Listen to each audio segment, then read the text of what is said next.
regarde ce qui se passe dans des îles à côté, ce type d'établissement, et vous ne pouvez pas nier le fait on n'en trouve pas que ça partout. On en trouve partout. Non, mais ça à Saint-Martin, il y a ça partout. Les touristes, et même les Guadeloupéens, ils se retrouvaient dans ce genre d'établissement, parce que le prendre et le mettre dans le village artisanal, qui effectivement à 100 mètres, c'est plus du tout la même chose. Donc, je pense qu'il fallait trouver une espèce de modus vivendi pour faire en sorte qu'on puisse permettre à un établissement de ce type de s'installer, de se développer, peut-être pas aussi grand, peut-être pas exactement au même endroit.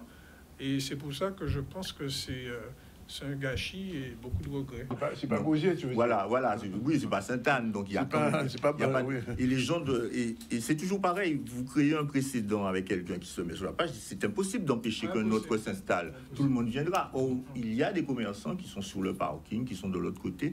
Je pense que quelque part, là, Jean-Claude a tout à fait raison, c'est vraiment une incompréhension et un entêtement du gérant, certainement, qui est un peu sorti du rôle d'entrepreneur aussi, quelque part, qui est devenu une espèce de militant pour faire une démonstration de ce que les jeunes peuvent faire.